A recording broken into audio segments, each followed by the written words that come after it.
Welcome, everybody. It is time for Champ Chat on the local pundit, and I am joined by Patty Power, as always. Patty, how we doing? Good, good. Best intro ever. Love it. Love it. And we've got the blue bastard himself, John Merrill, is with us. What's up, John? Evening, evening, It is evening.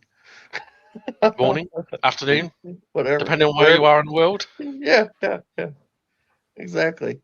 We got a few people in the comments already. Danny DeLong, Mary from SoCal, or Marie, sorry, not Mary. Marie from SoCal.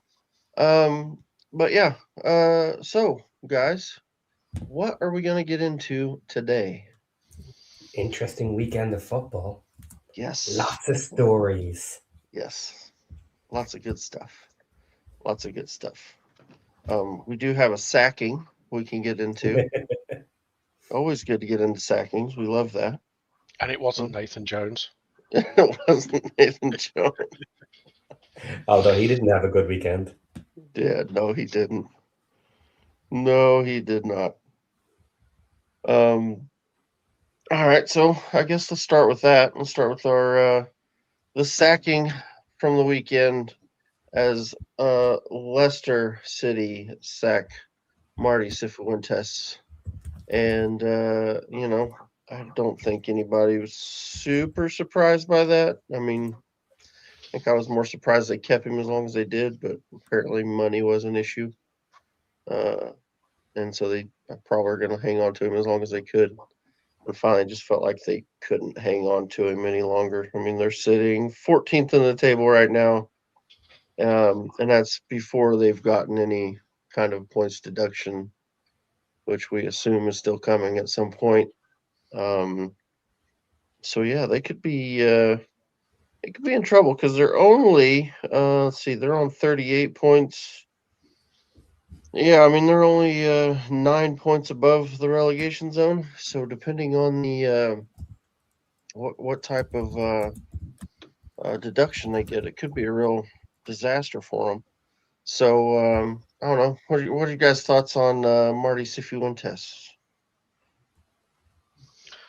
Um, like you said, kind of expected Mm-hmm. because of results.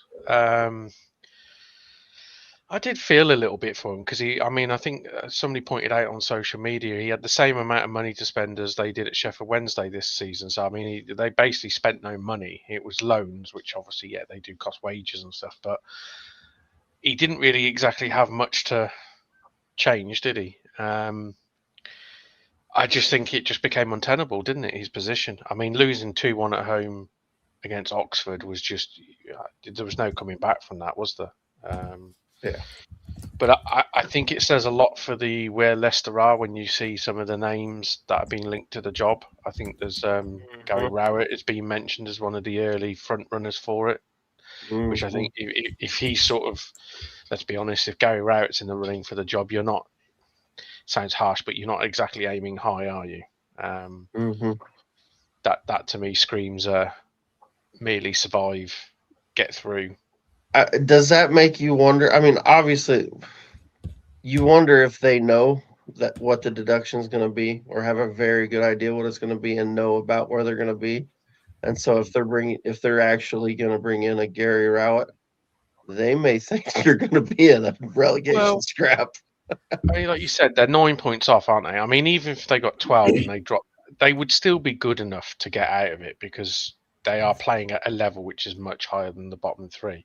I think all it does is just the points deduction almost kind of just ends their season really Mm-hmm. now, doesn't it? I mean, it's a bit of a nothing season. They're not going to get playoffs, and all right, yeah, it could be, points deduction could potentially put them down near the bottom, but you would say they would still probably get out of it. So it's kind of a nothing season almost. And I'm sure somebody like Rowett would jump at the chance for the job. Yeah, yeah, no doubt. Yeah, imagine being.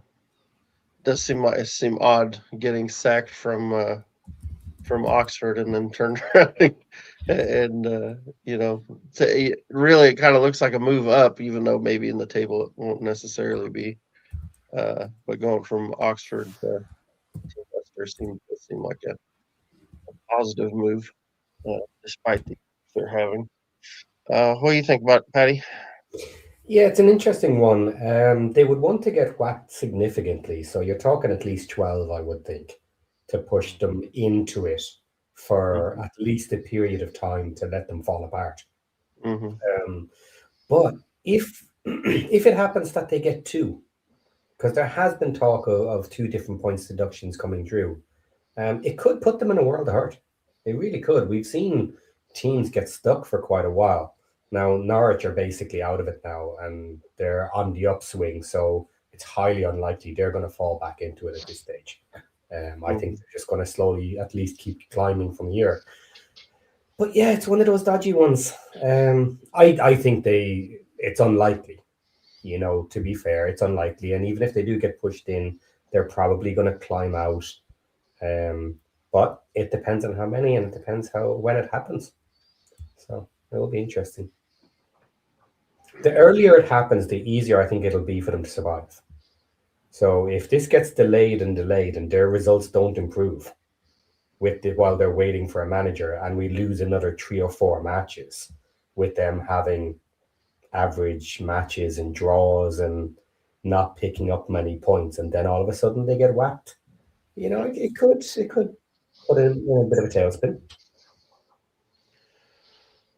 Yeah, for sure. Because you just never know. I mean, you get down there. I mean, if the players just get down, get down about it and just don't turn up. And I mean, to be honest, we played them. They did not look very good, you know. Um, so who knows? Who knows what could happen? I guess the other big story from today was Norwich winning against Coventry 2-1. So that's more points dropped by Cov. They are in their last 3 matches or Four, last four. yeah. So they've lost. Let's see how far is that? I'm trying to do some math in my head real quick. Sorry. So if you do 1, 2, 3, 4, 5, last 6 games, they've lost 4, won 1, and drawn 1. Not counting it, and they also lost in the cup, but we won't count that one. In the last 6 league games, they've lost 4, drawn 1. Oh no, sorry. Did I hold on? My math is wrong. 1, 2. Fuck, I don't know. My math is I'm freaking out here. Must have been 7. All right. Anyway, yeah, we lost 4 in the last handful of games. Let's put it that way. Gosh, I've got it all mixed up. But yeah, so not a great run of form for them. On the flip side of that, though, Norwich looking pretty good. That's 4 in a row for Norwich, including beating us 2-1. Well, I'm an awful lot happier about that loss tonight than I was When it when they happened, beat us. yeah, yeah, it turned out to be okay. Not that, obviously, not that you want to be losing a match, but in a match that we definitely could have got something out of. Um, but yeah, you don't feel so bad about it after what they've done here recently. I guess they've won 4 in a row. One of those was a FA Cup game, so to be fair, so last 3 they've won 3 in a row in the league. So that would be what that's a 9-point week for them, isn't it? They won all 3 of their games this week, I think. If I'm Yeah, looking at looks that like right, it. yeah. So that was because everybody had a 3-game week. So 9-point week for them. And they move up all the way up to 18th in the table now. And they are 4 points clear of the drop, which not surprising. We all been kind of waiting for that to happen. Then we move up. Marie, Aaron, Matt. Yeah, me and Math are not friends. So yeah. Plus, and I'll be honest with you, I was telling John before we came on the show, I've done nothing today, and I've just like my mind is jello right now. Like I've sat on the couch and been lazy and watched TV all day. So one of those days. One of those days. So my thinker's not tuned up yet. I haven't really been thinking too much. We're just jealous. That's all. Yeah, it happens. It happens. Yeah, we got a big giant snowstorm, so I was off today. So just been hanging out at the house, hanging out with the fam, beating up the kids, stuff like that. I tell you what, the funniest thing is looking at the table. Norwich are only 2 points behind Sheffield United now.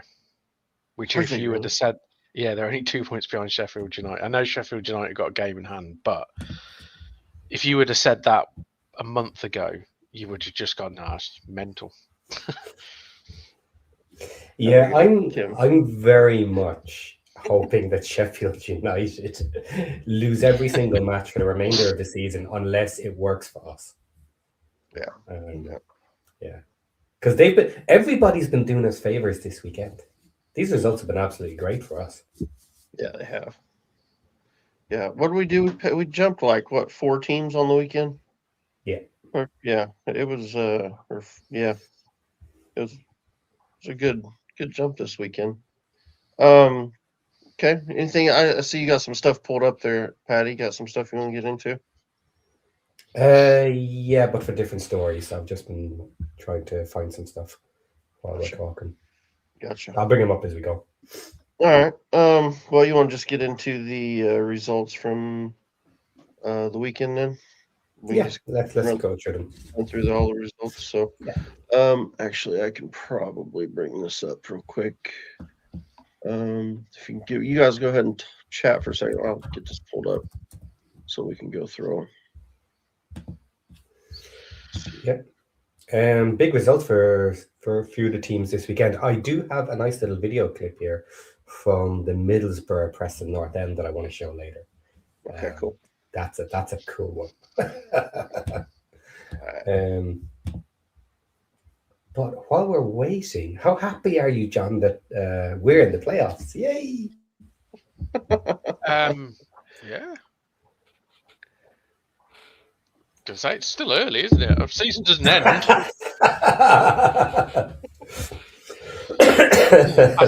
think the thing that looking at that table now is I do feel fourth and fifth have built up a nice little gap, haven't they, to the chasing pack? A little bit. And it looks like it's kind of, you're looking at like you guys in sixth all the way down to like Leicester, maybe.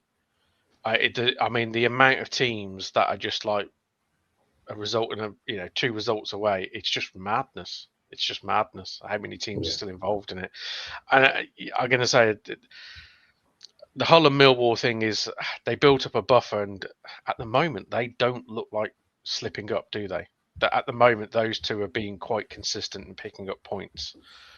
They are, but that's the thing. We're just waiting for that slip up. Yeah, I think everyone in that chasing pack is. I mean, the thing is, it's the January window, isn't it? By the end of the January window, there's going to be a lot of teams which are kind of changed, and then we say there's still 17, 18 games left, so you still got a lot of time to do something. So, but yeah, it's interesting, isn't it? I think it was similar last season, where this time of season it was like a huge amount of teams. I don't think you had such a gap between sort of fourth and fifth, but I think it was kind of like top three had gone, and then it was kind of like underneath the third place team. It was like from sort of fourth all the way down to like 16th was quite congested this time of the season. I'm sure, obviously, over the next couple of months it will start to spread out a little bit, but yeah. It's mad how quickly it can change. All right, here we go. Here is the results from the weekend. So starting on Friday, we had Derby County 1, West Brom 1. Did either of you guys get to watch this game or see any of it? I did, and it made my eyes bleed. It was like watching two pub teams play. It was a dreadful game of football. I was really glad West Brom equalised, not only because I tipped a 1-1 at the in the footy tips, but also it was just like neither side deserved to win that game. Honestly, it was a truly awful game of football. Oh, shoot. Good. I didn't see it. I did see, I think Ajimang scored for Derby, if I remember correctly. I can't remember who the scorer was for West Brom. I guess I can pull it up real quick. You can tell me. Mepham. Oh, in the 95th minute. I didn't realize it was that late. Wow. Wowzers. Yeah, because it was. I mean, the Aguiman goal was West Brom had their new goalkeeper making his debut, Max O'Leary, and it was his mistake. He went to catch a corner and basically didn't catch it, and it just kind of fell to Aguiman, and he just went, "Oh, thank you," and scored. And then the West Brom equaliser just was it's just a catalogue of a melee of just a ball in the box, and it was 2 goals that summed up the game. Let's put it that way. All right, let me go back to the matches. So then we move on to Saturday, and I unfortunately did not get to see much of anything from the weekend because the boys had wrestling tournaments. So, but we'll start with this one: Middlesbrough 4, Preston North End 0. Preston are falling apart. Middlesbrough are absolutely flying. Did you either of you get to see any of this one? This was a weird match. Right, so this is one of the videos I have. Right, there was a red card in this match, quite early, as you can see there. But this happened after the red card. Right, watch this one.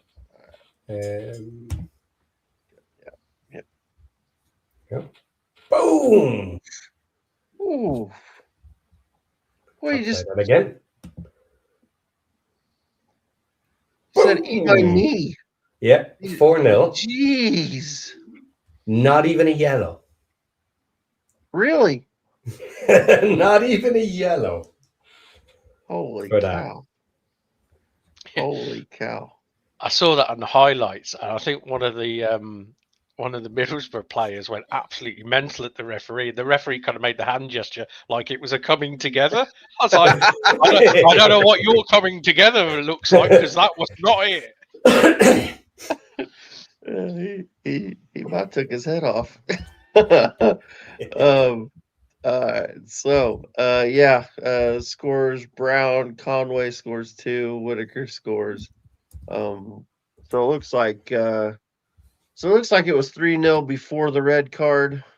Story got the red card in the 50th minute, and then Middlesbrough added one more on for good measure and got out of there. Yeah, they had that really good start under the new manager under Hellberg, and then lost 4 in a row, I think. And then it seems like they've got back on track and are really doing well right now. So yeah, Middlesbrough fighting for that top 2 spot. Another team in the playoffs looked really good on the weekend. Millwall beat the absolute crap out of Charlton, which I think I tipped them to win it. I definitely didn't tip them to win it 4-0. Yeah. There we go.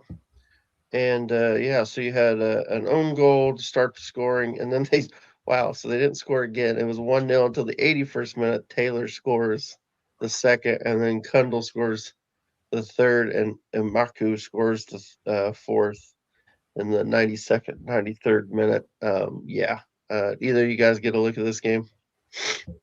I saw the highlights, but for me, there was 2 brilliant moments about this match. One of them was before a ball was kicked, and the other one was shall we say, the Millwall social media team.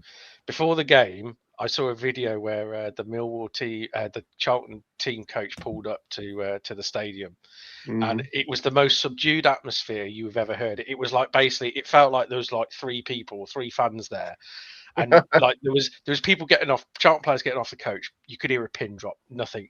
And then literally Nathan Jones got off the bus, and you could hear one guy, not loads, just one guy, hurl a torrent of abuse at Nathan Jones. The only thing I can repeat would be Poison Dwarf.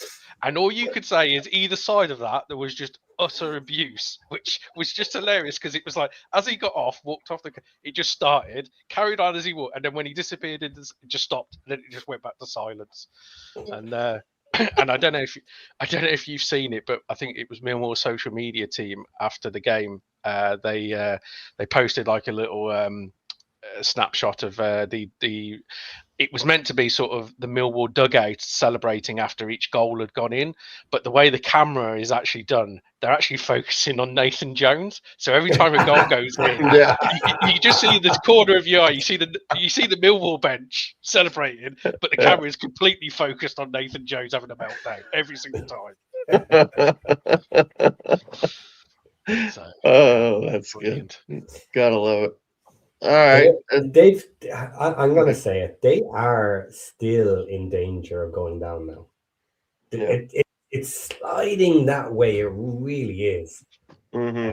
Now, they might just stay up because they did a lot of work early in the season. They got a lot of points.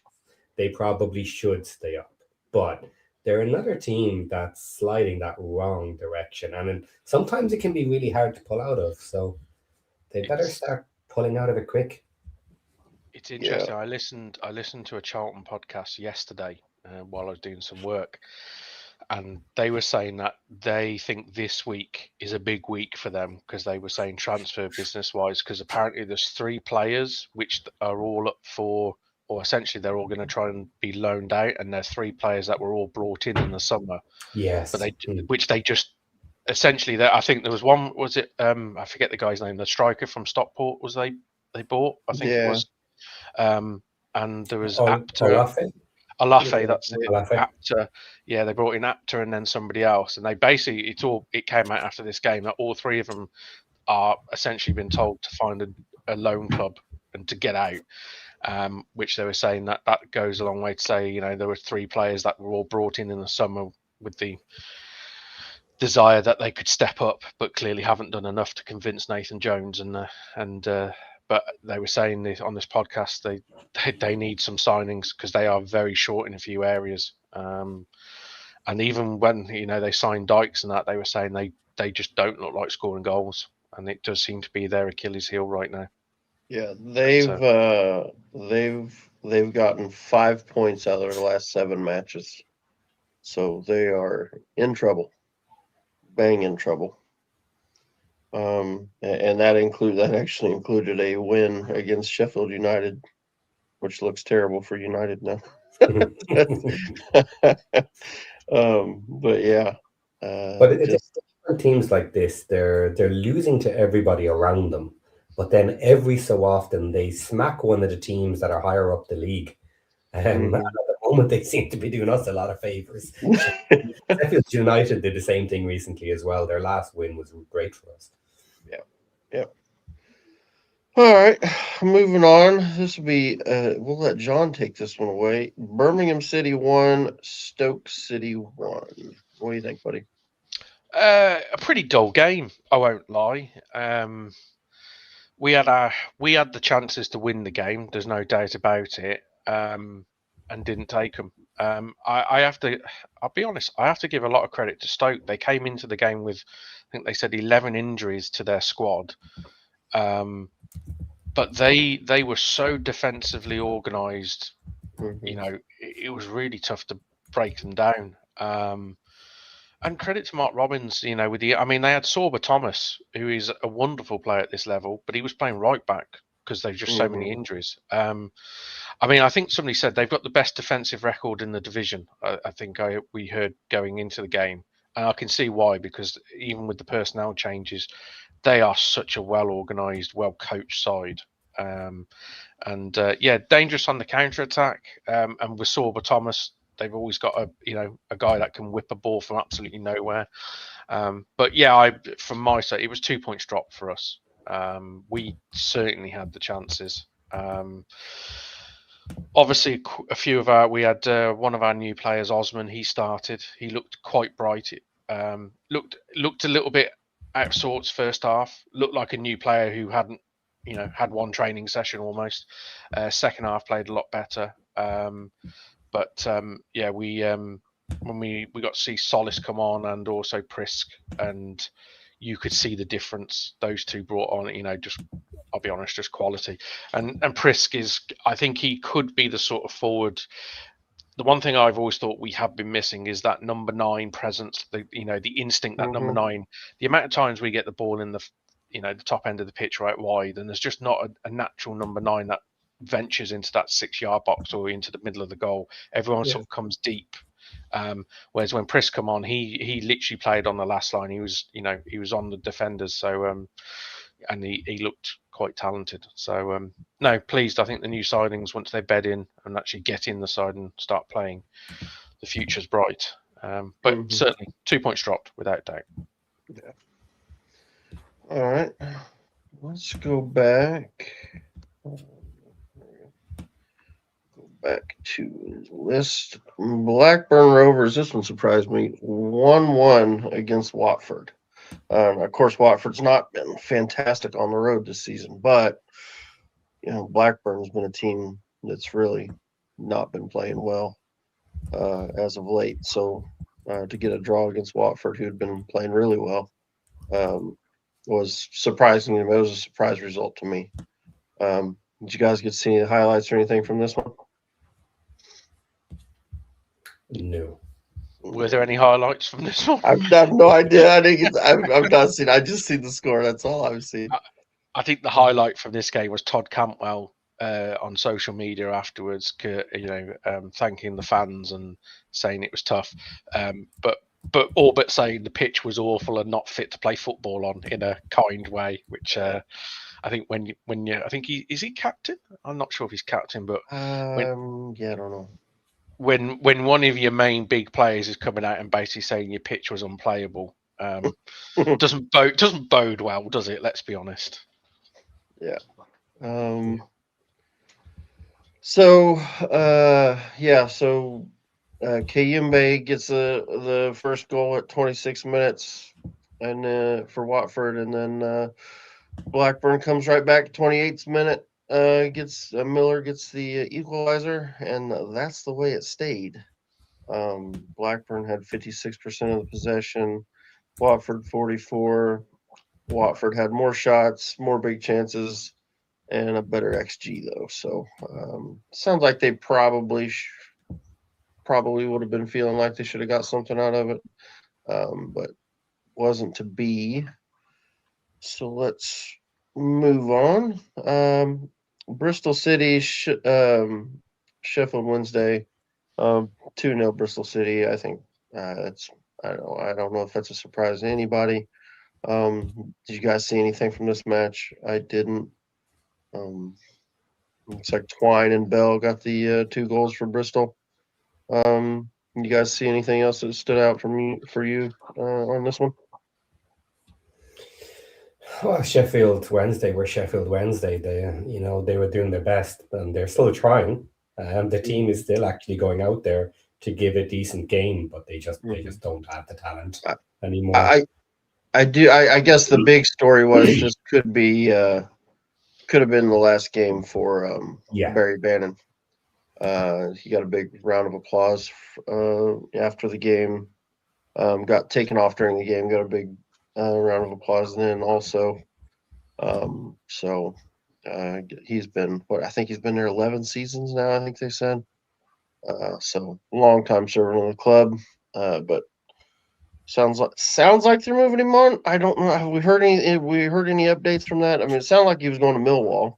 Yeah, I've not seen any updates. I heard was that they had a medical set up for him, and that Millwall had approached Sheffield Wednesday in order to take him. But it kind of appears like everybody's acting as if they've got no choice whatsoever, Sheffield Wednesday, and they're basically just telling them. So Bannon is said, I'm going, Millwall is setting up the medical, and everybody's turning around and just saying basically, what are you going to do about it? Nothing. So we'll talk to you when we're ready type thing, which is really interesting. I think it all came about.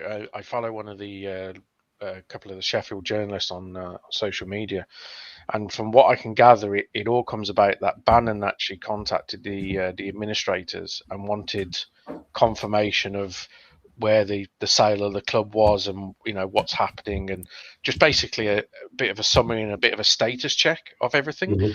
Mhm. And essentially was told no, there isn't any news, or didn't get told any information. So he essentially just went, okay, I'm off then. Yeah. And that's where it came about. And I think they said Alex Neil has been a long time admirer of Bannon.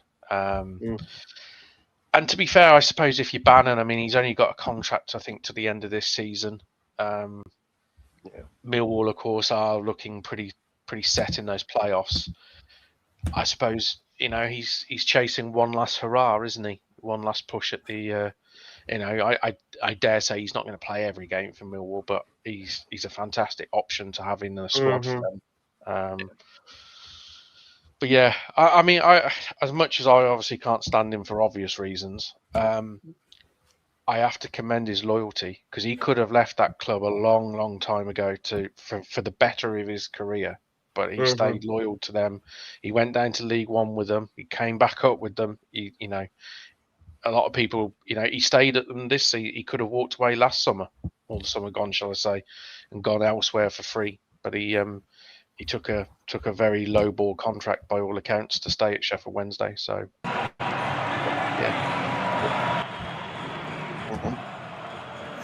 Yeah, it's very interesting. I've been having a looking around all the social medias the last week, I suppose, and since that match, and the amount of people that are obviously cheering him and saying "great captain" and we'll miss you and all this, and we understand. There was actually a lot of people putting up images and different AI generated videos and stuff of the captain abandoning the sinking ship and all this sort of stuff. And I'm like, seriously, he should have abandoned you last summer. He should have. He should have gone away last summer. And you can tell he's trying to stay, from what he did last year. And I found it highly disrespectful. But this is what you get with every club. Sometimes nothing is good enough. And out of anybody, I think it's fairly obvious that he's trying to do his best for the club. But at some point you have to just look after yourself and your family and everything else. Yeah. The one pleasing thing I found out the whole thing is his last appearance at Hillsborough for Sheffield Wednesday was getting beat off Birmingham, and that will just live with him for the rest of his career. So, hopefully, we give him a nice kicking this week. And I'll tell you, I want to see none of this gold shirt nonsense in the crowd. I don't want any of our guys turning up in their gold shirts. I want to go and give them a 10-0 smashing Yes, smash this them. weekend, because we were far too nice in the home match. I'm sorry, all this kumbaya nonsense. It was fine. It was fine until we didn't win the match. I was all about it. Yeah, let's be nice. And then we also decided to gift them 2 points, and that was a line too far for me. That was a line crossing. You don't gift 2 points to them for nothing. So anyway, all right, so let's move on. Hull City 2, Swansea City 1. I didn't see anything from this. McBurney with a pin in the 24th minute, Slater in the 39th minute to go up 2-0, and then Swansea get one back from Cullen in the 59th minute. But that's the way it stays. Guys see any of this one? 70% possession for Swansea. I'm delighted. Yeah, I saw some of the highlights. It looked like a half interesting match actually, but yeah, I didn't watch it all. Couldn't happen to a better club. Would be lovely if they could actually switch places with Cardiff next year. But I doubt that's going to happen. Probably not. I'd say Swansea are probably safe this season. You got anything on this one, John? No, not really. I thought it was a particularly predictable result, wasn't it? I know Hull can be a little bit iffy at home occasionally, but Swansea away. I just had no faith in them being able to go to Hull and get a result, to be honest. I'm starting to respect Hull quite a bit more, actually. Mm. All season, I've been waiting for them to have their dip of form, and it's the obvious thing. Like, it's how can they keep this going? But they have tidied up their defense. They are not going as crazy with the attack, but they're still scoring, and they're doing really well with what they started with. It's fair. Now, I don't like the fact they're attacking Wrexham so hard. About our fairy tale. Every time somebody gives a positive about Wrexham, it's, oh, the fairy tale. If you want the fairy tale, look at us. Look at us up in the playoffs. That's fine. Look, I don't mind it too much, but yeah, I'll be happy when they do fall out of the playoffs. That'll be fun to watch. If they do, we'll see. Yeah, we'll see. Before we move on, there is Yep. another story. Actually, I'll have to bring up here. Let's share my screen. Let's see if I can find it. This one. Yep. Now, are you seeing this or Not seeing anything not yet. yet? 1 sec. Why is it not? There it is. Okay. So this was released recently. Several charges have been issued following the EFL Championship fixture between Preston North End, who we showed the video earlier, and Hull City on Tuesday, the 20th of January. It is alleged that both clubs failed to ensure their players and or technical area staff did not behave in a proper manner. They were provocative around the 98th minute. A Preston North End first team coach and the Hull City AFC goalkeeping coach allegedly acted in an improper manner at that time, which led to their dismissals. They were both red carded and sent away in that match. Preston North End, Hull City, Peter Murphy, and Erbil Boskurt have until Wednesday the 28th to submit their responses. So some slap on the wrists for being naughty boys and swearing at each other is my assumption. More discipline problems for Preston. They're really not looking after themselves. I think that's the second time the whole bench have been charged as well, because they got charged when we played them as well. It all kicked off. So yeah, they seem to be a fiery lot on that whole bench. Yeah, look, at least they've got a bit of fight in them. Unlike Leicester and a few others. Sheffield Wednesday, Sheffield United. Norwich until recently. But they're starting to come back. I'm starting to like their manager, actually. But, okay, so yep. Back to the list. And we've got Leicester City against Oxford. 2-1 win for Oxford. Gets Marti Cifuentes the sack. Yeah, obviously I didn't get to watch much of this one. Looks so Oxford went up 2-0. Goals from Long in the 4th minute, Harrison 71st, and then Fatawu gets one back in the 84th, but it wouldn't be enough, and that's where it would finish. I imagine there were some loud boos at the end of this one. Yes, 77% possession, only 7.3 or 0.73 xG to 1.9 for Oxford. They did have more total shots, just doesn't look like they had much on target. Yeah, obviously I didn't get to see this one. Did you guys get to see anything out of this? You watched the highlights and some other stuff that was shown, clips and bits, but if the Norwich City match made me feel better about losing to them, this match did not make me feel better about them drawing with us earlier in the week. My God, they are dreadful. For such a strong team and everything they have. We've said it all before, nothing has changed. Yeah. So yeah, it was about time for Cifuentes to go, but we know why he was there so long.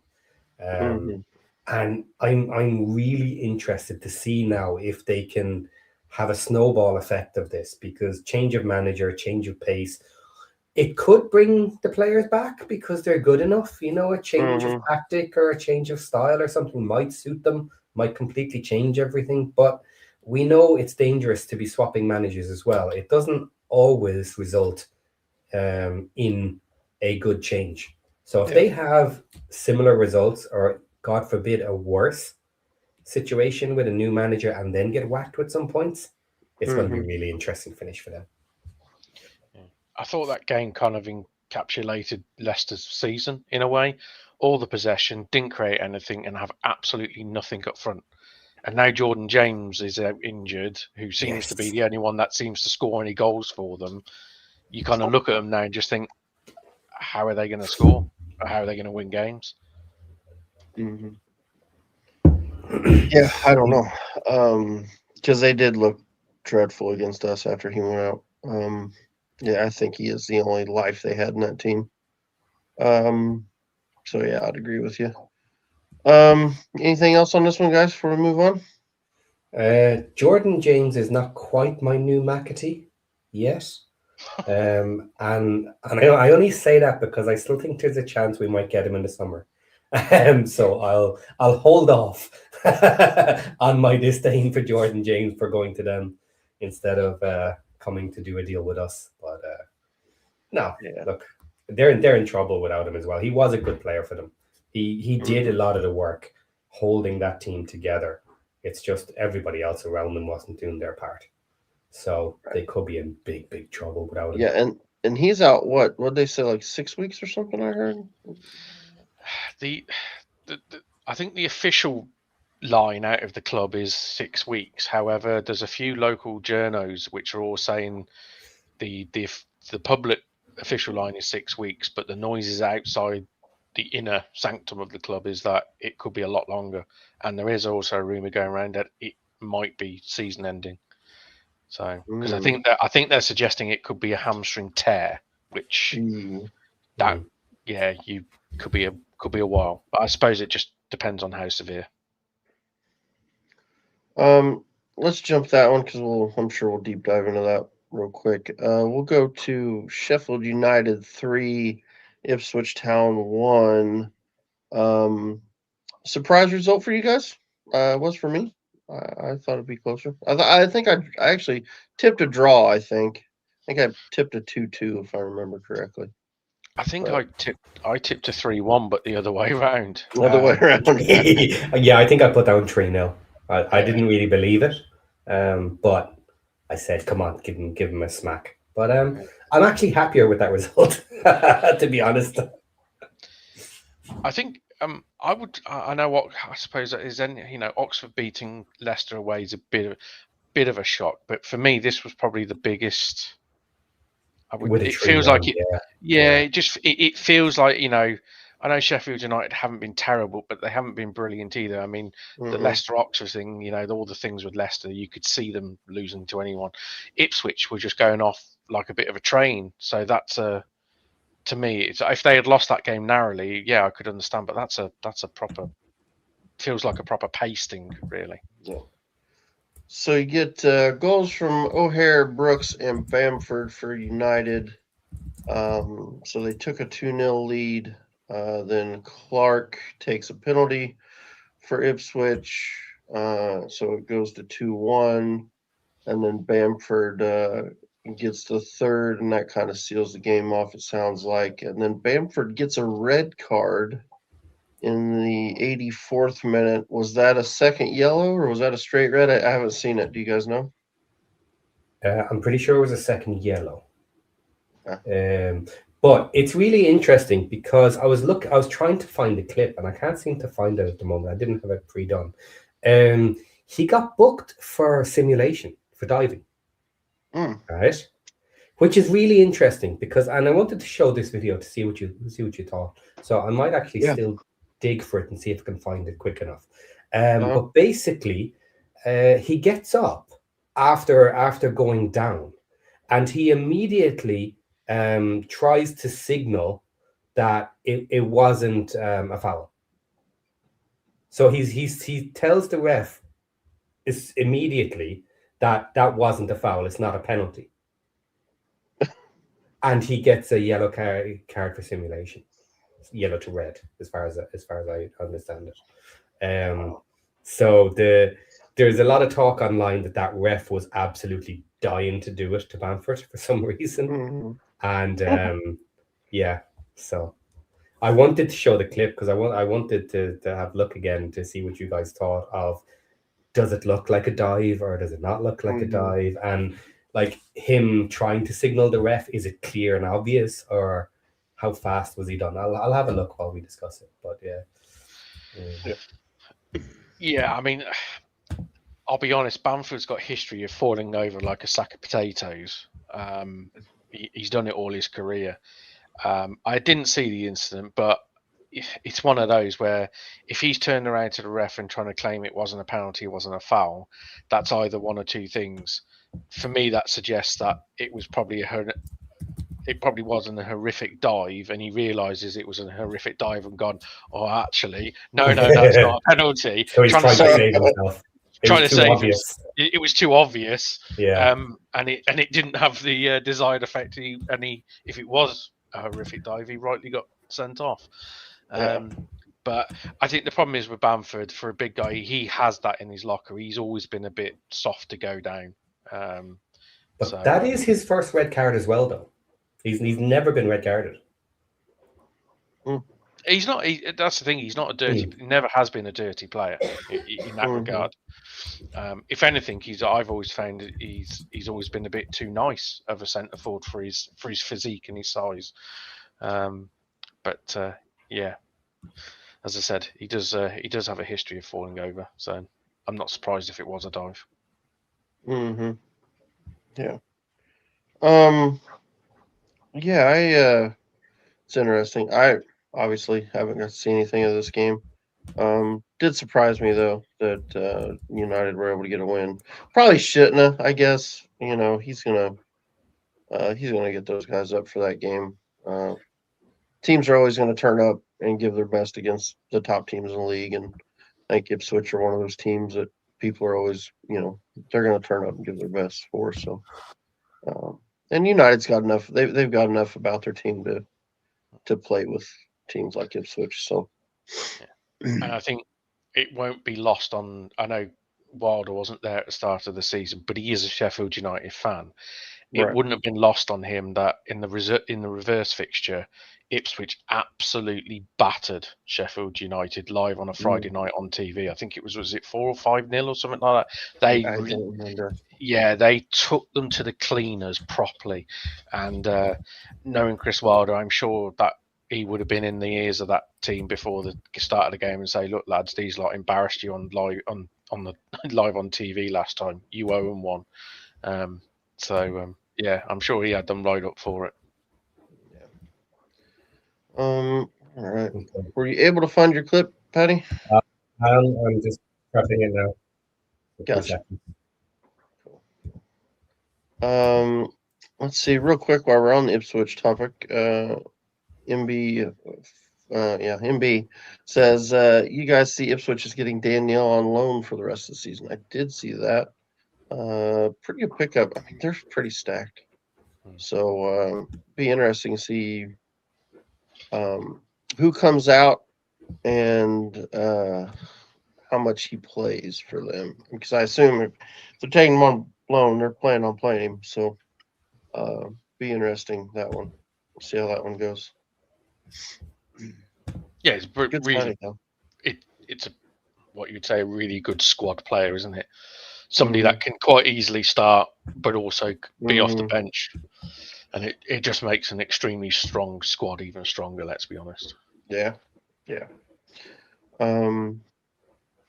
You ready there, Patty? Yep. It's downloading now. 2 seconds. Drop that off. Got it. Oh, here we go.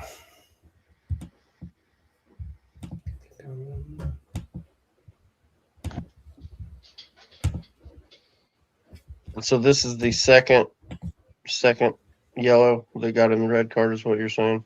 Yeah, so it was a second yellow card. Now this video, I believe, shows a goal first, and then the clip comes just after, but it's not a long one.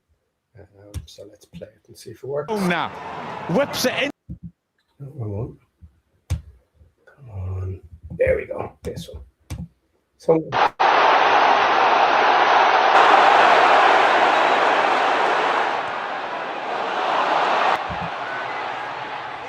It's coming up next. Okay. Yeah.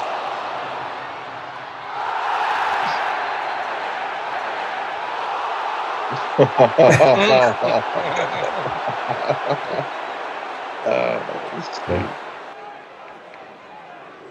Yeah, that's a dive. Yeah.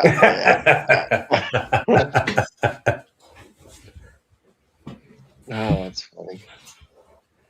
Oh, that's a good one. The goalkeeper's pulled his leg kind of a little bit out, hasn't he, at the last moment, and it's caught Bamford, and he's realised actually there was no contact. He's gone over, and straight away he's probably thought, crap. Oh shoot, that's a good one. Yeah, he knew it immediately too. He gets up, he's like, no. Oh shoot. I mean, Oh, what's his defence? No, it's not a penalty. I just slipped. I mean, yeah, right, yeah. I mean, come on. Oh, that's good. That was good. Let's get back to the matches. Was the Coventry match part of this on the one today? You have to click forward to the next day. So I have to jump forward a day. Go. So, I guess yesterday. Okay, so we had Portsmouth. Yeah. Portsmouth won. Southampton won.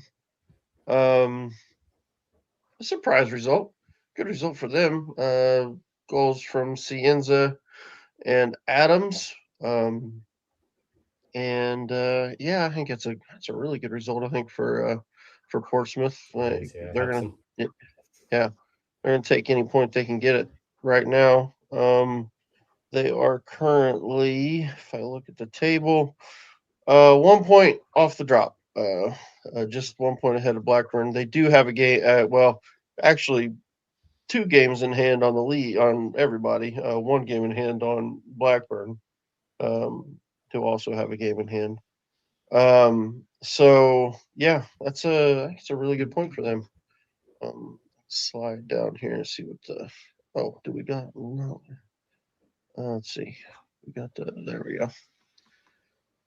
There you see the momentum, kind of a back and forth game. Looks like it mostly went to Portsmouth, surprisingly. Actually, it does look like Portsmouth probably had the better of it, really. Did you guys get to see any of that one? No, I was watching it. Yeah, I was watching it on and off when I was around my new house, so I was sort of catching glimpses of it. It felt very much like the stats show. It felt like Portsmouth had a lot of the territory, but I'll be honest, it kind of felt like Southampton had the game in control, at arm's length. And when they scored and went 1-0 up, you kind of felt that was it, because for all the territory and all that, I mean, I know there was a Portsmouth in the stats had a lot of shots that it didn't feel like they were really, it didn't feel like Southampton were really under a lot of pressure. It was the old adage thing, as the game drew on into that last sort of 15-20 minutes, Southampton just sat back and tried to see out the 1-0 and just gave up, even, sat deeper and deeper, and it kind of, in the end it was a matter of time, and it was just pure pressure. But you could argue, I'd say, probably a fair result overall. It was a typical derby where neither side. It was kind of both sides were a bit worried about losing the game. So But I was a little bit surprised Portsmouth dug out a draw. I think I tipped Southampton to win this one. I thought they'd be too strong. But as you said, great result for Portsmouth. Yeah. Anything else there, Paddy? Well, this match and Southampton basically link to a lot of speculation and talk this week that we're looking at Adam Armstrong from Southampton, if you want to maybe pull him up for a second. So this is interesting. So it originally came out that if we don't get Sharif, apparently our attentions will turn to Adam Armstrong. He is supposedly worth about 10 million. give or take. And the talk is that Southampton won 15 million to consider letting him go. But obviously, January windows, they're going to push for the best they can. They don't really need to get rid of him, I guess, or at least I haven't heard that they particularly need the money, but they're not in a great position. He is on form. He is scoring very decent goal tally considering where they are in the championship table. Obviously, they're pretty comfortable mid-table-ish. Are they able to mount a challenge? Unlikely for playoffs, but they're certainly not worried about going down if they lose him. So will they cash in on him if we really want him? How much are we willing to pay for him? I don't know.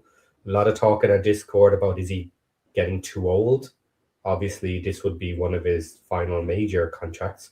But considering the age of some of our players previously, I was a little surprised at some people turning their noses up at someone who has such good results in the championship, solid championship player for multiple seasons, has previously gotten the team promoted to the Prem, and 28 is not a bad age for what we need him for.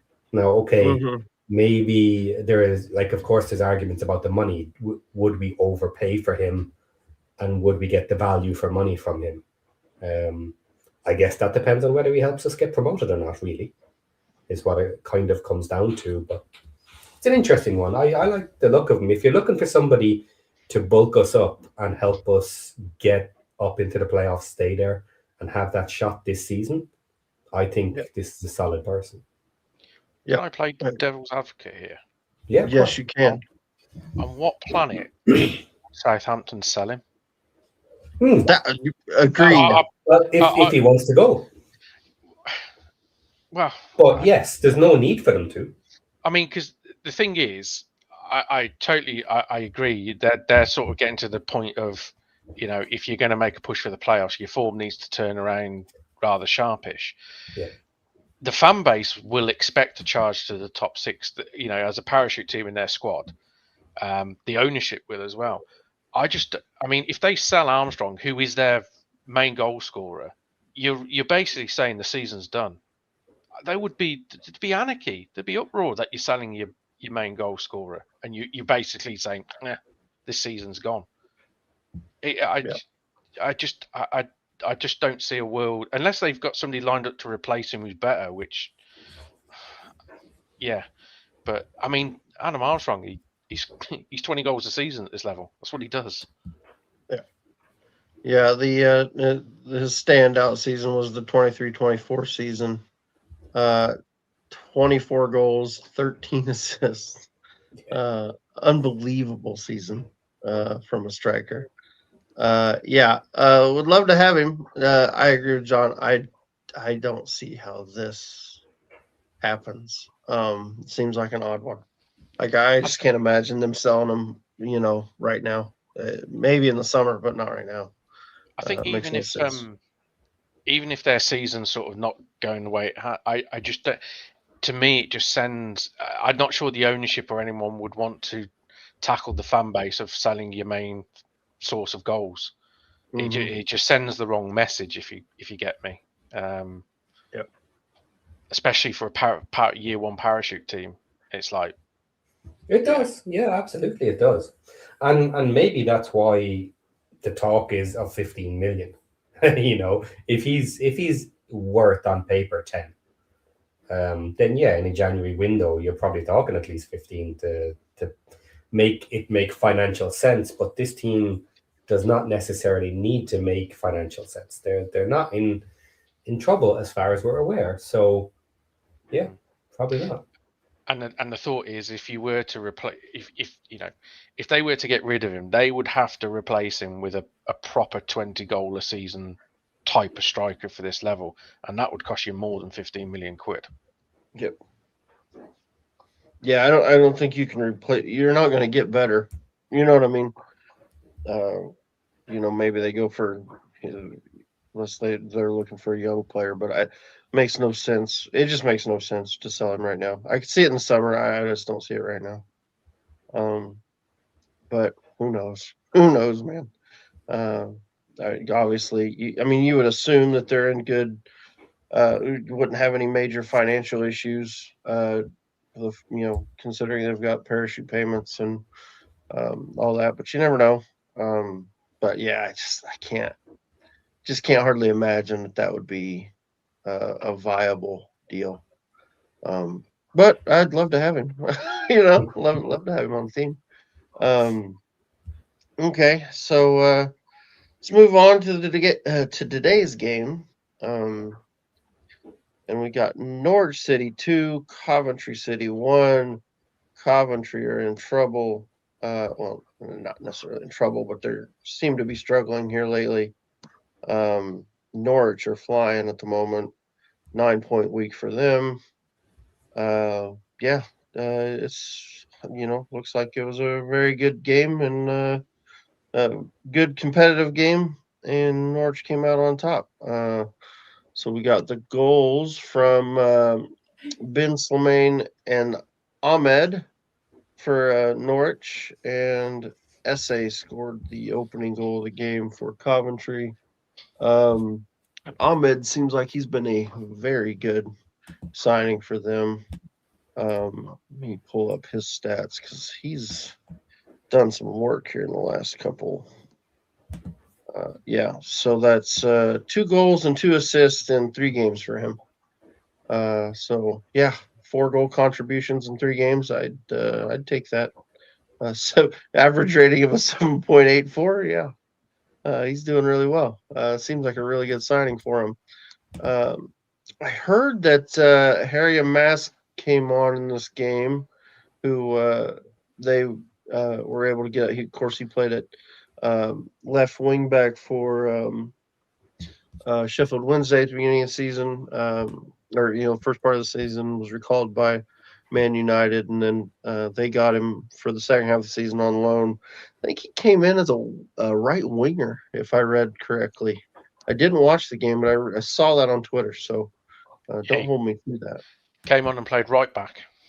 Was it right back? Somebody said he came in and played right winger. Well, it might have been winger, but he was playing as a right back. Yeah, I gotcha. Yeah, gotcha. inverted.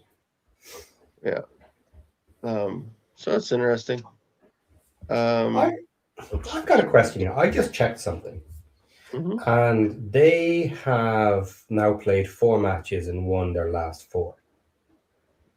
And Josh Sargent has been a part of none of them. Yep. His last match was the last match they lost against Stoke. Mm-hmm. Now, I recall our results actually tended to improve after we lost Mullen for a while. Mm-hmm. And I was talking about at the time and saying, as good as he is and all of this, our team plays differently when he's not there.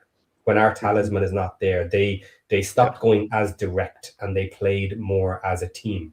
When he wasn't available, we started getting goals from everywhere.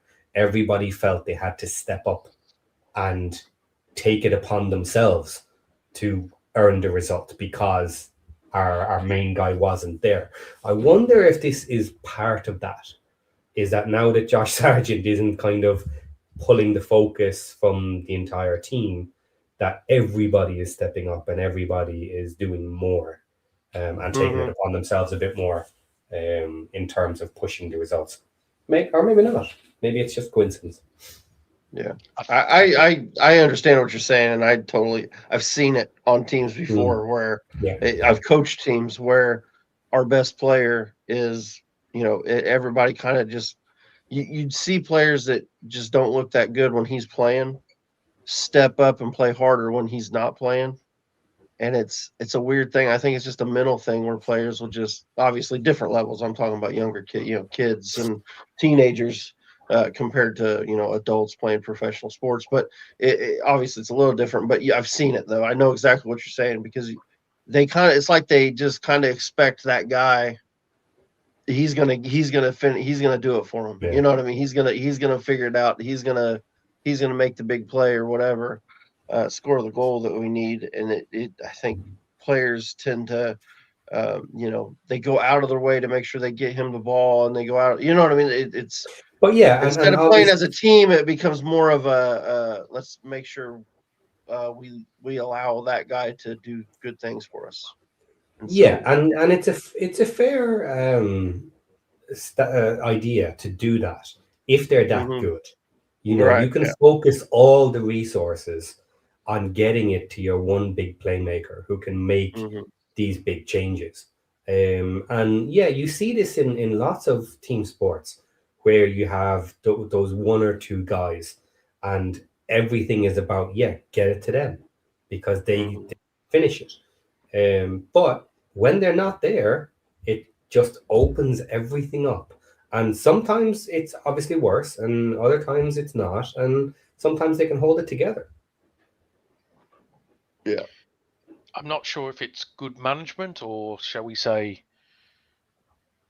luck of circumstance, but the way that he's got Norwich set up and playing is very much of a counter-attacking entity right now. hmm And the lad up front, whose name I forget, who scored a really good goal against you guys, yeah, he's got a lot of goals from recently. He's the perfect type of forward for the way that they want to Makama, play. He's uh, um, Makama. Makama, that's it. He's big, he's strong, and he's mobile, and it's the sort of forward that suits the style. Now, as I always thought, Sargent was big and he's strong and he can hold his own, but he was never exactly blistering pace. I mean, he wasn't like slow, but he wasn't. He's never going to run away from you. I just wonder if it's like I said. I don't know whether you could say it's good management or whether it's just by luck he fell on it that Sargent threw toys out and he had to move him to the side, and hmm this lad's come in and it's just clicked. But it certainly feels like the side that is playing now is set up in a way that I don't think Sargent suits the way they play now. And maybe when he was in the side before, maybe that might have been one of the big factors. Who knows? Um, but they look a different animal, that's for sure now. hmm Okay, I guess we can go back and now. Oops, I messed up. Dang it! Way to go, dummy. It Wrong does that. button, I do that all the time. dude. It's annoying. Yeah. There we go. It's just us left, isn't it? There we go. Yeah. Yep, just us. Wrexham QPR. Wrexham win 3-2. Yeah. Goals from Vale and Cook for QPR. Doyle gets his first goal for us, and then Windass and Fantastic Rathbone at goal. the end. Yeah, really good goal for him. Honestly, all three of our goals were great. They were all And really good goals. and you can add in two of their goals as well. Their two goals were Yeah, very they were nice both goals as good. well. Yeah, They were yeah. both good. It was really interesting how almost every goal, um, people were saying in the Discord, I dare anybody to try and organize all five goals as to which is the best, Yeah, which is the best. Yeah, because there's no way you can get a consensus on it. yeah, And yeah, it was really interesting. yeah. They absolutely smashed us in the first half. hmm They were quick, they were pacey, they were fast, they were on it. They just wanted it. hmm They were absolutely on form. And as bad as we were, I was hoping and praying that they would not be able to keep this up. Yeah, Yeah. it was so high tempo and so fast paced by them, that I was like, they can't. They've got to slow. And I could see us the potential to start taking them to task once they did slow down. Things changed at the halftime because obviously they got the early goal, which just kind of knocked the hmm wind out of us a little bit, and they just kept going. You can see there by Yeah. the momentum chart. Yeah. They got that goal and just kept going. The early goal, halftime helped us. We looked a lot better. As soon as we kind of came out after halftime, after that first few minutes, they had a couple of minutes. Doing okay, and then we just started to click. Our passing was working a lot more. We were getting to second balls, and you could see it starting to turn back, and we took control. We got the draw to the 1-1, and then late on they got that second goal just out of nowhere, We were controlling the whole game again. Took the wind out of us. And by that point, I was screaming at Parky. Everybody in the chat were furiously tapping away, going, make some bloody subs. They had put on their subs, they had changed fresh legs, and we still had the same people out there. Now, just before I go into that, Callum Doyle's goal, out of nowhere, he had been playing kind of pretty well, actually. He'd been attacking quite regularly, but out of nowhere, he just turned up and kept going and pushed himself right into the box, and nobody had him covered. So he was the extra man, got on the ball. A tight-ish angle, but it was one of those, he just perfectly lofted it up over the keeper into the roof of the net. So hit the roof, hit the side netting, and it was just a perfect training ground goal. You know, the way you don't see them do it in matches. He just threw it straight up under the bar. So that was fantastic. His first goal for him, obviously as a defender. It was going to come at some point. So that was excellent, but it got completely overshadowed by what happened at the end of the match. So if you have a look at the changes there, so the timings, they swapped Isaac Hayden and Coley and Bernie there, but if you notice, that is so that's two. That's 64 minutes and 74 minutes, and then they had a third one at 82 minutes. Right, so that's their three changes. They were done, and they had only swapped 4 players. And this becomes important in a moment. We then, at 75 minutes, did our first change and swapped Ollie Rathbone and George Dobson. Took off Ben Sheaf and left on George Dobson and Rathbone, and went full attack. And then swapped out Matty Jones and Dan Scarr and put on Smith and Windass. It was kitchen sink.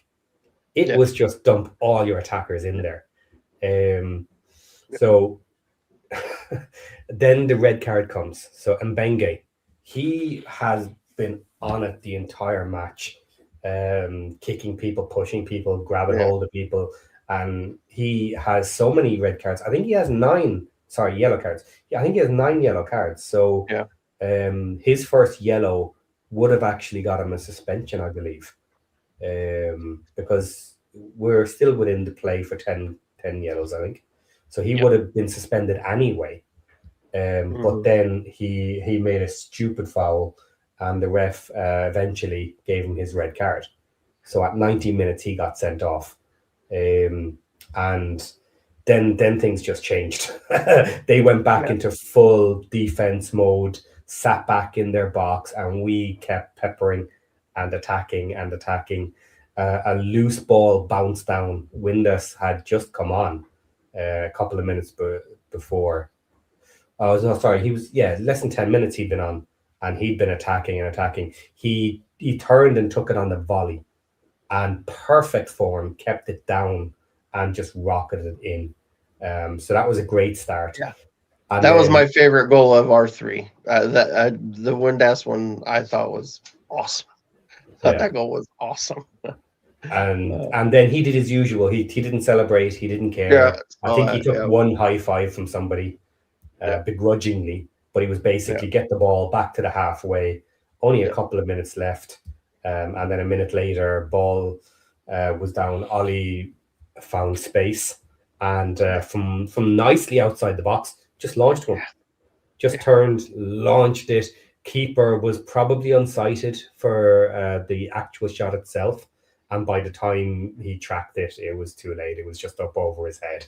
And it was quite funny. I watched a clip from the in-ground watch-alongs that people do. And as it was happening, you hear people yelling in the background, "Close him down! Close him down!" And then the shot just rockets in behind. So that was quite funny. That was a good one. I enjoyed that. I saw somebody on Twitter they added to that, and he in fact did not close him down. Like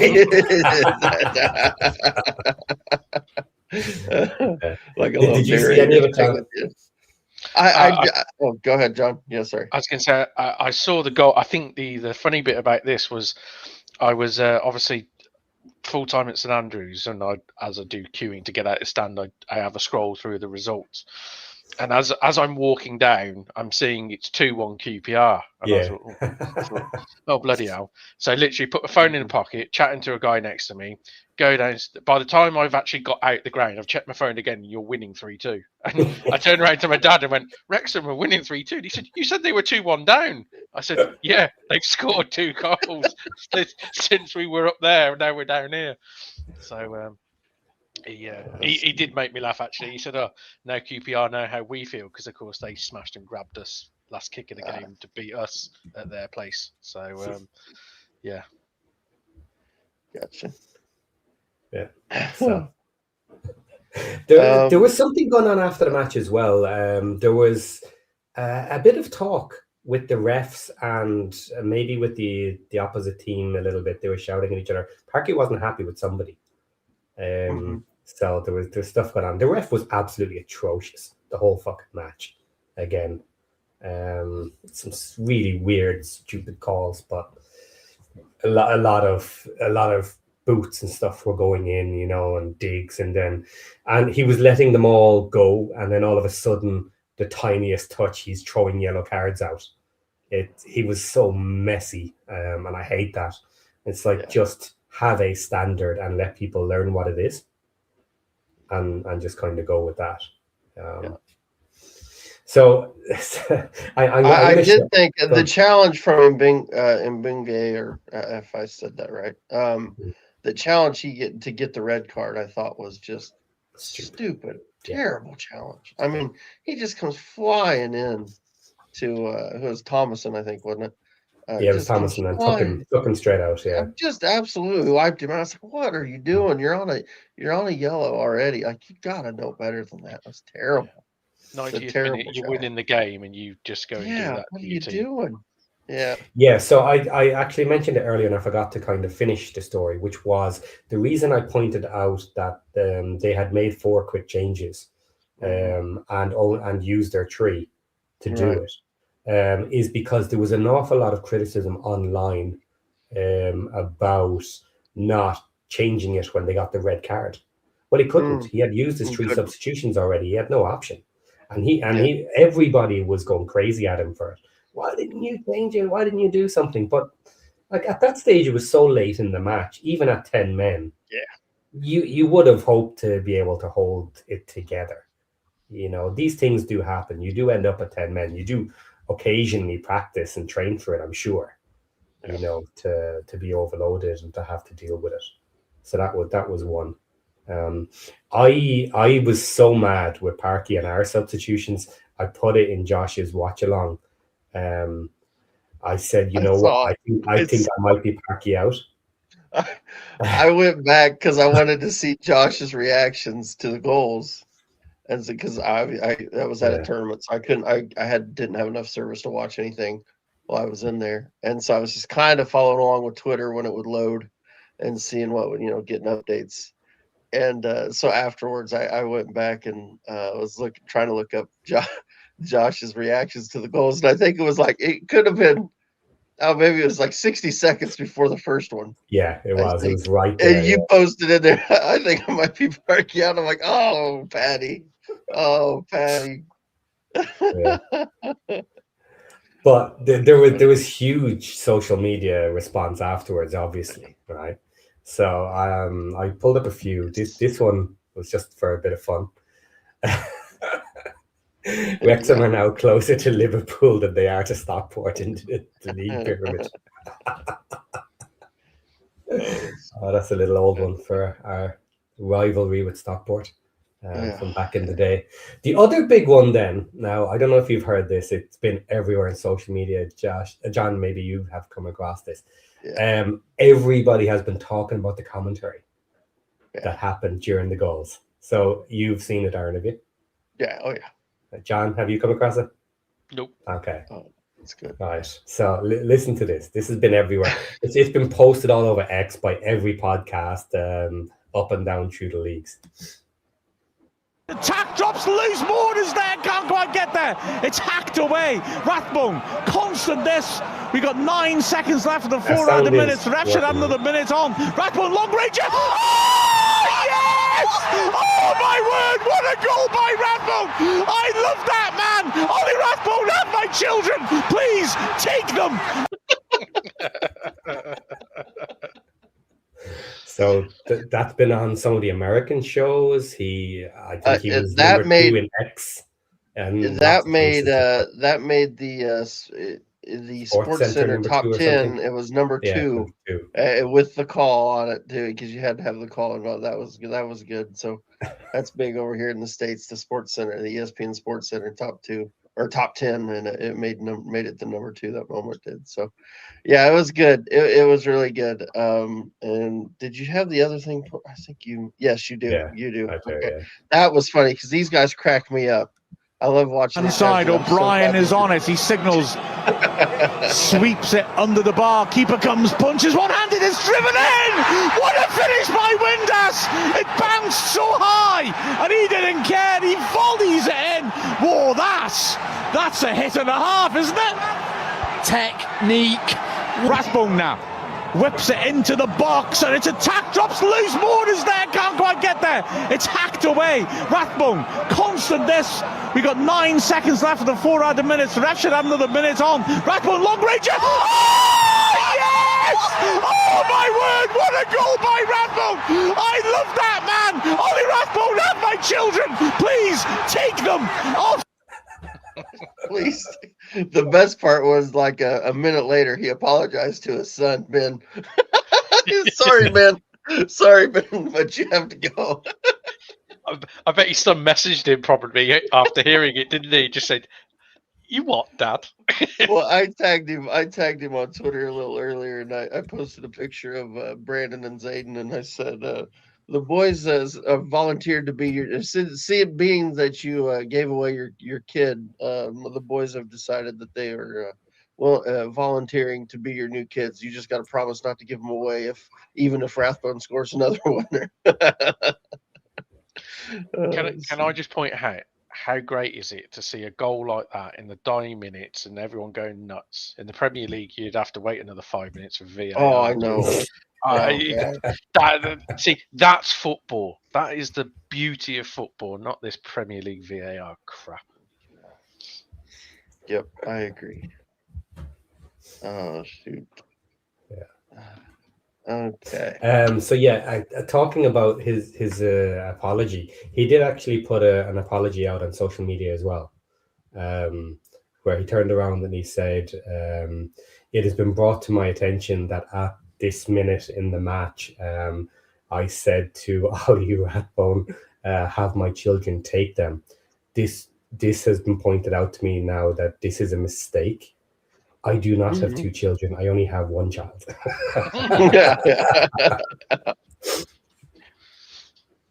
Oh, shit. That is so good. Yeah. Oh, man.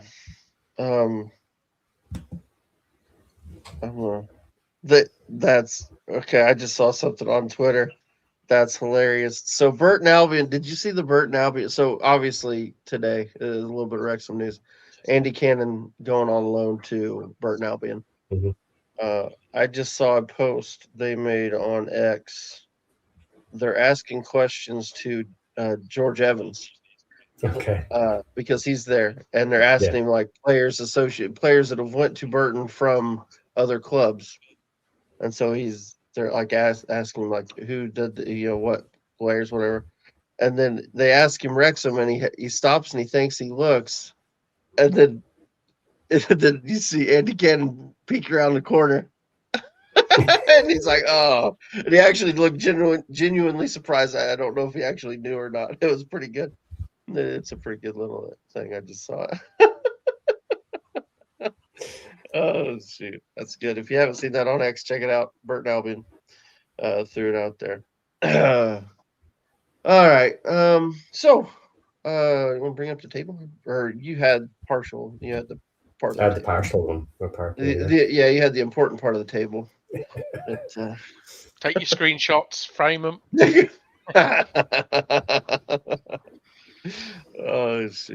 Yeah, pretty good. Yeah, let me get.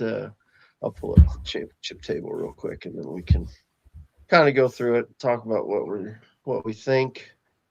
Let's see here. All right, there we go.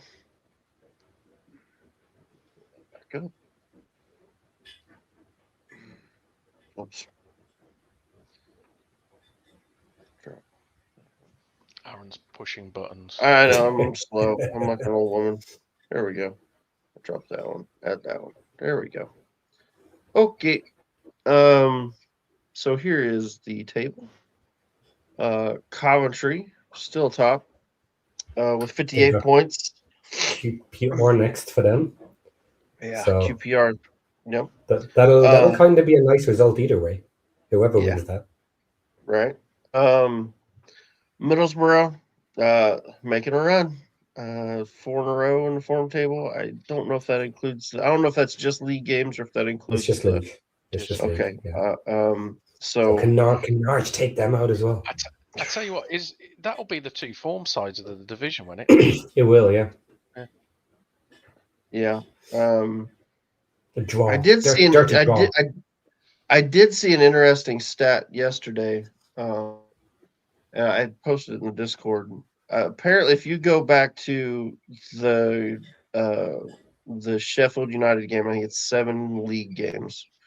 If you go back to that, we've gotten the best or the most points out of all of anybody in the championship. We've gotten 16 points since then. Millwall is second with 14. They've gotten 14 points since then. So yeah, but yeah, Middlesbrough and Norwich are both flying at the moment. So that'll be a really good game. That'll be really interesting to see how that one shakes out. As good as Norwich been playing. Ipswich third on 50 points. Drop away a little bit. Middlesbrough's got a little cushion there, 5-point cushion. Of course, that gives Coventry an 8-point cushion back to Ipswich. So that's they're playing Preston, so we need a draw there. Yeah, that's what we need. Yeah, we need a draw would be good. Be the best. Yeah, draw would be good. Then you drop down to Hull, who somehow is as wacky as they were at the beginning of the season. They just couldn't. You had no idea what team was going to show up. It seems like they've got that lined out, and they are consistent. They've got that consistency that we talked about earlier in the season that they lacked. And they've been winning a lot of games, and they are tied on 50 points with Ipswich. So they're 5 points behind Middlesbrough for a top 2 spot. And then just 1 point behind them in 5th, you've got Millwall on 49. And so they're also just right in the mix. They're 6 points behind, 6 points off automatics. They're going to be feeling good about that. And now Ipswich and Hull do have games in hand, so that's something to be mentioned too, for that top 2 race. Then you drop down to 6, and little old Wrexham, 44 points, finally in the playoffs. Pretty exciting because I wasn't sure that we'd ever get there this season. Yeah. And not that obviously we've had some wacky results here and there, but I just even at the beginning of the season, I wasn't sure if we'd ever be. You know what I mean? I never really thought that we'd be really that close. I was hoping that we'd be able to stay close to the playoffs and be part of it. So right now we're in the top 6, and so we just got to keep winning right now. I think that's important. I think the fact we've got Sheffield Wednesday on the weekend is that's good. That's gonna we should. That's one of those teams you shouldn't ever expect a win in the championship, but that game you should absolutely be expecting a win. You know what I mean? You've got to turn up and win that game. You have to win that game. It's the closest give me 3 points you're going to have. For sure. A very long time. and considering we drew with them in our first game with them, we need to win that game. You got to win it. Plus, they'll be without their talisman Barry Bannon. So. Exactly. So now Which you dropping just back, said this is is where not it gets. necessarily a good thing. Yeah. So we're 5 points behind Millwall. Interestingly, we do play them soon. I don't know if it's. It's a couple of It's matches away. It's it's soon. So that'll be a big one. That'll be a big game. But then just behind us, this is where it gets interesting because there's a cluster that is so tight behind us. So you drop to 43 points, and there's 3 teams on 43 points. You've got Bristol, Watford, and Preston, all on 43 points. All teams that have been in and around the playoffs all season. Multiple times they've kind of swapped back and forth. The one interesting thing to watch, Watford do have a game in hand. They're the only team in that bunch of teams that do have a game in hand on us. So if they won their game in hand, that would put them ahead of us. So that's something to keep in mind. And I'm sure that'll make the Watford fans feel somewhat better about being out of the playoffs right now, is the fact that they do have a game in hand, and if they win it, that would put them back in. But the results: 2 draws in a row, a loss and 2 draws here recently. So it seems like their forms kind of fell off a little bit. They'd had a really good run of form, and then they just fell off a little bit. Preston, another team that's just fell off a cliff, seems like, and they've got Ipswich next, which Ipswich are going to be looking to bounce back after losing against Sheffield United. So that doesn't bode well for Preston, I wouldn't think. And then just another point back, you've got 2 teams on 42, Stoke and Derby. Are both been kind of here and back and forth, consistency wise. Seems like Stokes kind of fell off it a little bit. They'd been on a really good run, but then fell off a little here recently. And then Derby actually haven't been that bad in the last 5 games. Lost 1 and drawn 1 in their last 5, won the other 3. So it's not a bad return from their last 5. But yeah, on 42 points, they're within touching distance. Then you drop down to 12th, QPR. Guys, just hop in whenever you want. If you got something to say about it, you just hop in and stop me. I'm just rolling down. QPR on 40. So that win for us was important. Keep us ahead of them. And then right behind them in 13th, Birmingham. You guys are on 39 points, so that puts you 5 points behind us in 13th. Yeah, so you're 5 points off the playoffs. And Leicester you've got Oxford, which is interesting one. At Oxford, that's one. Is that a home or away game, John? Away.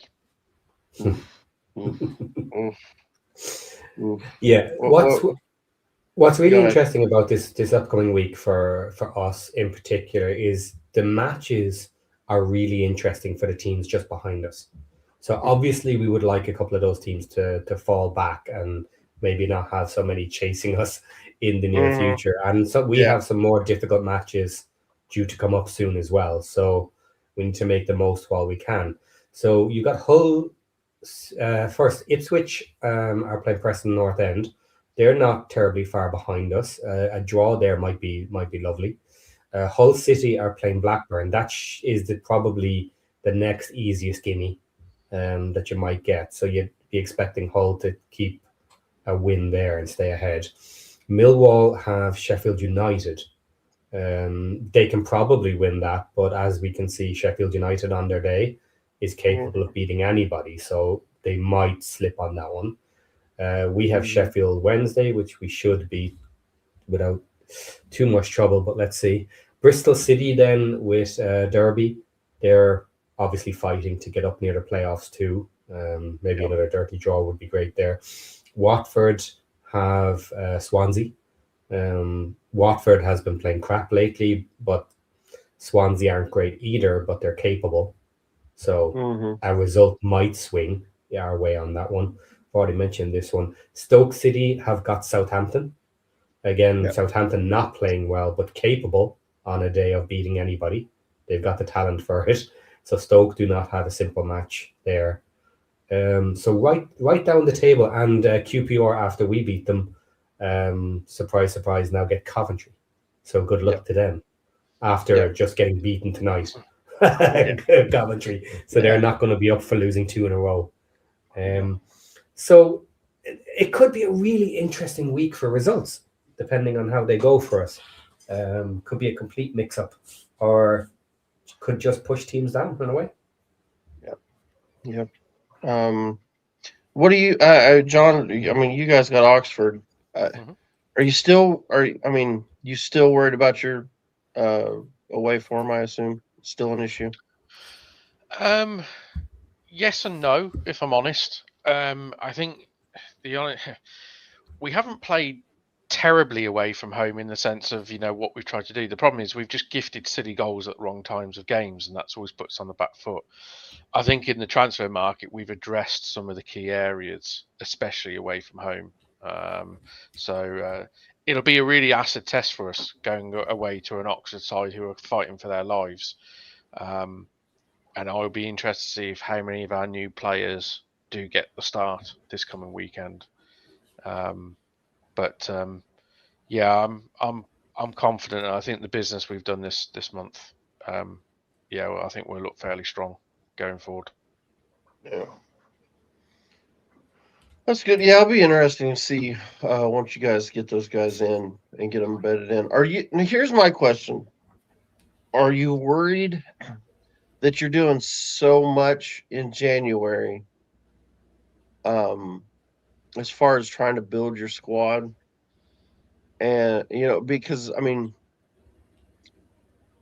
it seems like there's more available, and obviously, it seems like the guys you guys are going after look really good. They look like good players. So, I mean, I think you're improving your team. But do you feel like could you be served better by doing more of this business in the summer and having to go next season?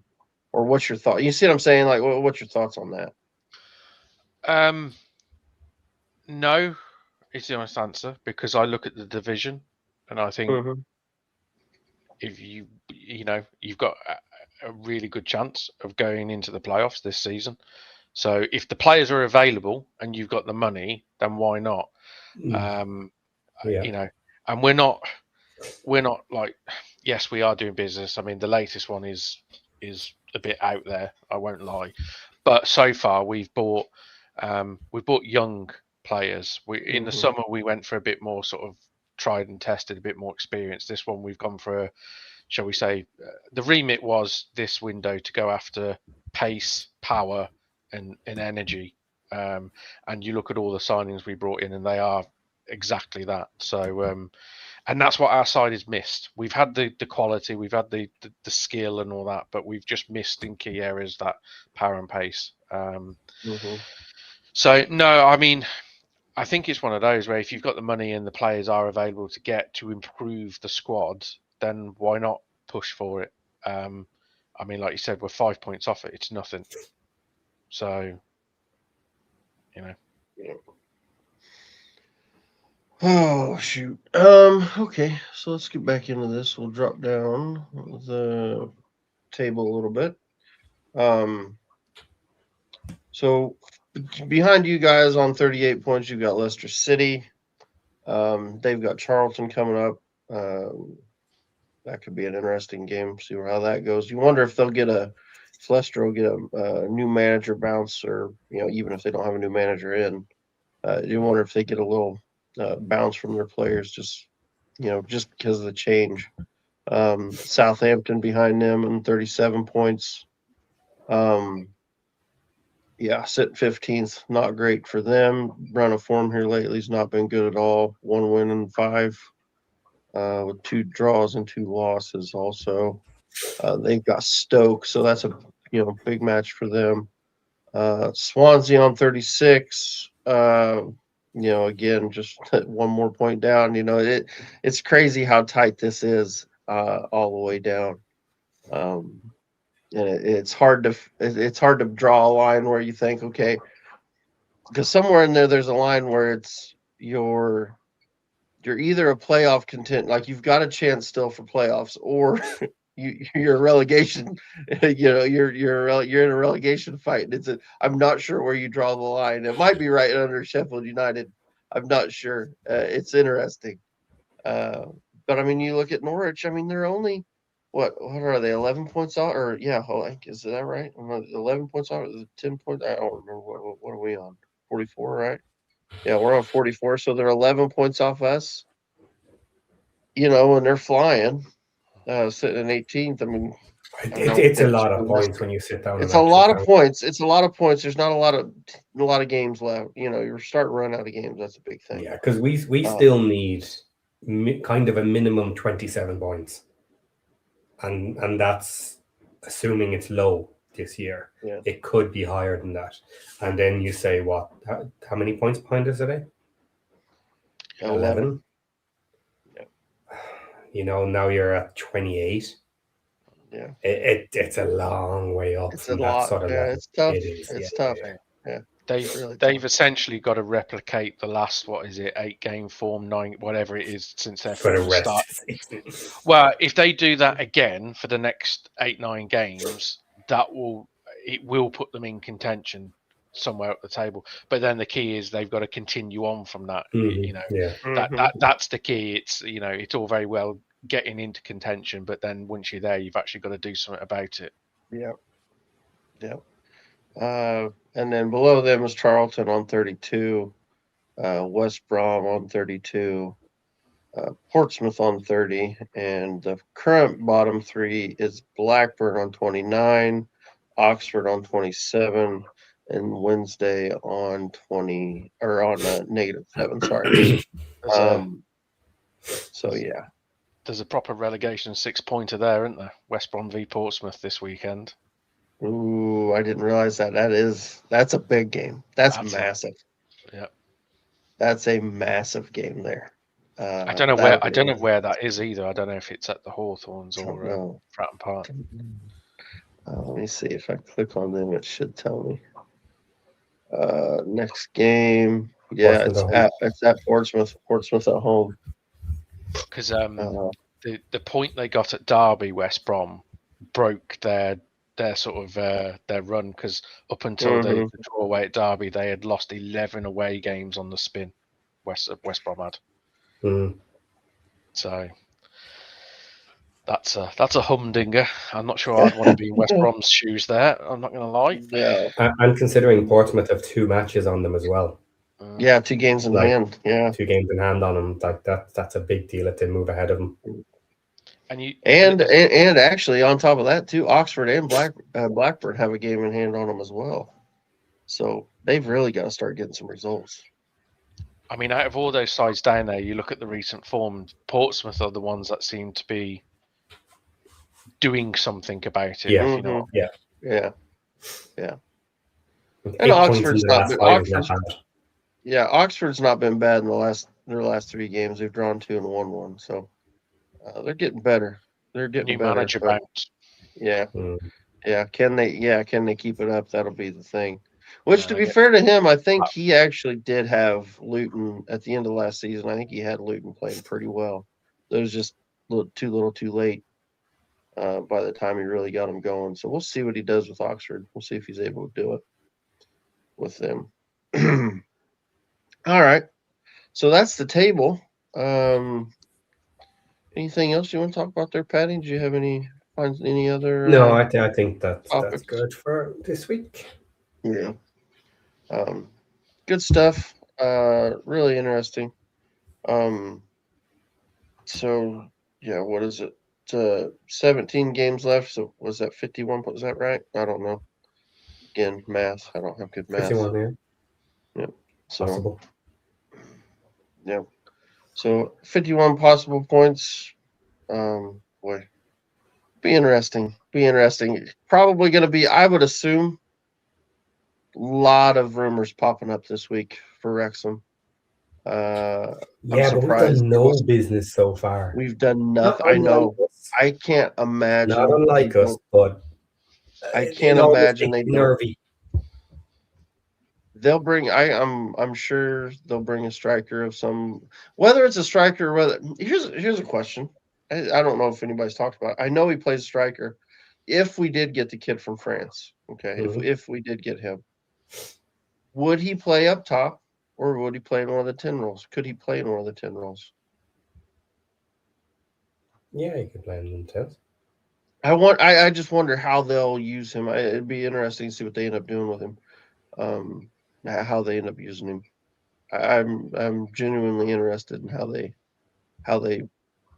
get him into the squad, and how what their thought is, what they're looking at him to do, what they want him to do. And is he off the bench for Kiefer option, or is he do you start him and he plays, as one of the 10s, and he keeps Kiefer starting, or do you turn Kiefer into one of an off the bench option? I don't know. It's interesting. It'll be really interesting. Yeah, How they these are play the that. options we need. We need to be able to, if we're going to play three up front, we need more depth, just in case. I agree. Because Well, we get a couple of injuries, we're in trouble then the rest of the season. Yeah, for sure. I think I as well as he does up there, he's just not good. He needs to be a better finisher. O'Brien, to me, I would really like to see him playing as a 6. I'd like to see them drop him further back, and I'd like to see another number 10, a true 10, an attacking midfielder. Not a central midfielder that's been converted to a attacking midfielder. You know what I mean? I want to see a true attacking option, another one of those, a more Broadhead Windass type player. That you expect to do, good stuff. You think about it. This past game, you had goal contributions from both of them. Broadhead gets an assist. Windass scores a goal. So we need more of that, I think, because Windass, I think, he's struggled here lately with little niggles and stuff. You know what I mean? So I think that's probably hurt his game time. I assume that's why he's not playing as much here recently. And Broadhead had some issues earlier in the season, so they're not going to be. And you know how this season is. In the championship, you get these 3-game weeks, and it's just boom, boom, boom. And depending on what happens with us in the FA Cup, if we go on a run, say we were to beat Ipswich in the FA Cup and move on, that just compounds that. It's just more games that are going to get pushed around, and just cause more congestion. So I really do think I do think getting some more attacking options, whether it's as a striker or as a number 10. I think it would be nice to get at least one in. Yeah. But anywho, I can't imagine we don't get a wing back of some description, though. That seems like that's been top of mind for a while. We need to get a wing back in. I still think we're going to get the Sheffield Wednesday kid. Yeah, Jan Valerie. Oh, really? Yeah, we've been linked with him. Been linked with him. Linked with, of course, the kid from, what was he? A Swedish kid. Linked with him earlier in the window. That's gone real quiet, but I've not seen. I've been periodically. I've just been checking, just typing his name in to see if anything pops up, and everything's gone quiet with him. So I don't know what's going on there. Whether maybe his parent club just wants too much money and nobody wants to pay it, or if we're keeping Kabore on loan, I don't mind Jan Valerie just as a backup to cover and to be our second player in the future. As long as he's better than Longman, then I think he's an okay backup for now. I just don't particularly want to have to need 2 right wing backs in the summer. Because we may not be keeping Kabore. we don't know. He's out of form at the moment. I know he's just come back. He had a couple of issues during the match. Actually, he didn't have a great match. He was double teamed a lot, but he was acting like a baby at times, like mouthing off at the refs, waving his arms around, and all this sort of carry on that I haven't seen from him before. He wasn't happy in that match. Maybe because he's just come back, you know. Controversy wants to know your thoughts on Jan Valerie. John? How can I say this politely? He's about to shit on him, guys. We had him. We had him for a season on loan. Did you? I didn't know that. Yeah, we did back in his Southampton days. Let's just say there's a reason why he plays for Sheffield Wednesday. I think he is a natural wing back. And I actually think he's very good as a wing back. He's very good going forward. He's quite pacey. He's very skillful. He's an absolute car crasher of a defender. He cannot defend for the love of money. Sounds like a Parky wingback. Get a winger, and stick him at wingback. Put it this way: you say you have Longman as a potential. Yeah. I'd rather have Longman. Ooh, okay, that's interesting. I just think the problem is with Valerie is, like I said, he's good going one way. He will cost you goals the other way. Going back, he will. Yeah. Gotcha. Fair enough. That's interesting. It does seem like Parky does tend to, he likes an attacking the guys that attack better than more than I think he sees them more as wingers than he does as wing backs. Defensively, I don't think he worries as long as he can get something out of him. So it'll be interesting to see what he does there. I haven't done a dive on Valerie yet, so I need to probably. Josh will like him because we were talking about Bamford falling over. Valerie likes to fall over. Oh shoot, that's good stuff. Any other rumors, Patty? We heard any other rumors? I think we touched on most of them. No, not some. That's pretty much it. It's really quiet again. Has been the whole window. Yeah, really, Yeah. So no, eerily quiet. I'm getting nervous again. Nobody in. Well, I'll tell you this: it won't be a good look if they don't get anybody in. Yeah. And then we don't make the playoffs. That'll be a really bad look. I mean, I don't think it's the end of the world, but I also think. Yeah, it's one of those. We could still potentially make the playoffs with what we have, but we will be light if we have some injuries, and I don't see us getting through the end of this season without a couple of injuries with how heavy the workload is. The only way to avoid that is to bring in an extra couple in important areas that allow you to rotate that little bit more. And if someone goes down, you have cover. So, do you, John? You got any rumors? What's your latest rumors? We got what's the roundup with you guys? About done? One more maybe? No, I think by all accounts we're going to sign this Carlos Vicente tomorrow, which I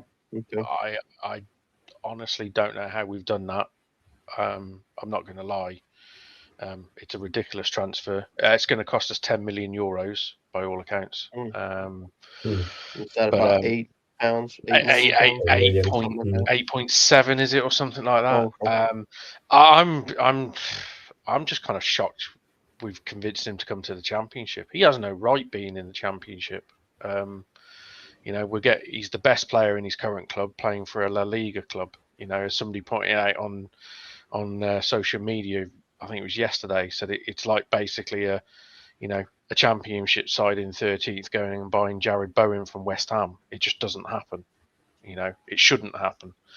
And we've blown Ajax out the water to get him. So, be interesting to actually see if he lives up to it. But no, I think we are definitely in the market for a left-footed centre half. That's a pretty open secret. And I think once we get the centre half in, I think we might be done. I think there'll be a few that go out, which are with all the squad bolstering. There'll be a few which Leonard's already gone to Hearts, and Yeah. I think a couple more which were in the title winning squad, shall we say, last season will probably end up going maybe on loan, and some of them probably pushed out the door. So comment from, I've kind of not seen this. Matt Al says, have we mentioned Colliers? I've just kind of seen a couple little comments in X and stuff. Have you seen any of this? The rumors about Colliers Park? Patty, have you seen any? I know about it. I haven't seen the rumors pop up myself. It's very quiet at the moment. But the rumors are saying that we're nearing a deal to buy Colliers back. By Colliers Park. Yeah. So take it back under our control, which would be good because there are facilities there that we don't have access to. Right. So exactly. if we're taking the whole place back, it's a very suitable training center to have if it was all ours. If we had full access to everything, it certainly would be a nice in between to the day that we do invest 100 million or whatever into a fancy new top end training ground. Yeah, I think I saw something a while back that there's some adjacent property to it as well that they could add. I think there was some stuff that you could add to it and make it a little bigger if you wanted to. Even I think I saw that on X. I might be conflating that with the youth team thing. Also, it could be. Yeah, you hear differing accounts. I heard that there is land there, but it's very difficult and unlikely to be sold and stuff. But you know how these things go. If you offer enough money, you can get them. But certainly the facilities that are there are pretty high quality for what is there. It's not massive by any stretch, but it's 2 full-size pitches with the grass, and then 1 more 3G, I think, full size as well. So suitable certainly for a training center for the base term, you know. Yeah. And I didn't get to catch Josh's show earlier. I assume they did mention the what was it, £47 million investment in the club. That'll be interesting to see what they do. See what that ends up being used for. Whether that's used for. So I think that was where I saw some of the Colliers rumors. Were wondering if that was linked to that, maybe. It would make sense. That part of that is to have the funds ready when the deal happens.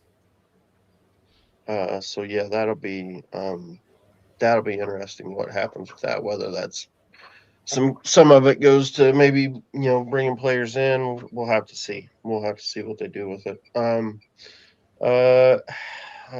Donna, has Elliot Lee been loaned out? No, not officially. Not officially yet. I think there's definitely some interest. Mullen's gone silent too. Yep. Would expect to see both of those guys out this week, if they're wanting to play. Which by all accounts Elliot Lee is. I can't imagine a top end League One team not wanting him. There's no way he doesn't improve any of those teams. In the top, at least the top half of League One. He's too good a player. So I think he'll go. How long does Mullen have left on his contract? I think he's got another. I think he's another year after this one. Yeah. Yeah. So. Do you think you guys might just pay him up and let him go? I wonder if it gets to that point. It could do. Might have to if we're struggling to get. You know what I mean? If we're struggling to get offers for him, which you'd think a League Two team would want to. The problem is with him, he needs a certain. He wants a certain area. I think he doesn't want to be too far away, which was kind of his whole point of coming to us in the first place, was because it was within range of where he lives. We were suitable geographically to where it made a lot of sense. Yeah. Yeah. I'm just wondering because obviously his wages will be an issue for League Two clubs as well. I'm just wondering because you ain't going to get a League One club probably after him, are you? After the Wigan debacle. No, I doubt it. I'm just wondering if potentially for the better of him and his career is you essentially just pay him off and then he's Pay him free to off, go. He's I'm free sure to we're go. willing to do it. Yeah. You know, Yeah, it's been the style the whole way up. We don't seem to force people out. We seem to be willing to extend contracts to keep people happy, stuff like that. And it's been the way they've done it. So I don't see why it would change now. And of course, I don't think he's on ridiculous money compared to bringing in new championship players. It's money. It's obviously going to be a bit to pay him off, but in the grand scheme of things, I don't think it's ridiculous money. Chris here, if I understand what I think you're asking League how one many years you're asking. Does he go to 1 or 2? Yeah, I I think he assume goes means league 1 for sure. 2. Well, he posted years after that, so I wonder. I thought maybe he was trying to say, does he have 1 or 2 years left to go? He's I the don't know. same Maybe as Mullen. yeah, him and Wallen they both re-upped at the same time. Yeah. So yeah, they're both they're on contract through next season. Could see both of them getting sold. Either getting paid up in the summer. I could see Lee getting sold. To be honest, I think you could get a little out of him. Maybe not a ton, but you get something. Not much, but there'd be teams that would want him. I would think, especially in League One. Yeah. All right. Is there anything else we're looking for or want to talk about? We good? 2 hours in?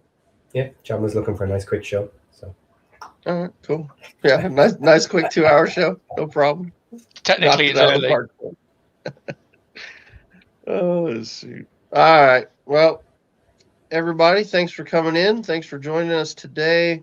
I'm not sure I'm sure Josh will do his daily show tomorrow, but then I don't think there'll be anything later in the day tomorrow. But then I think Wednesday Ken should be doing the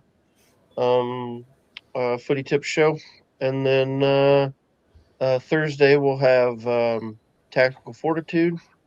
And I should be available, depending on work, but I should be available for that one. And I will do the Nathan Broadhead deep dive on that one for you guys.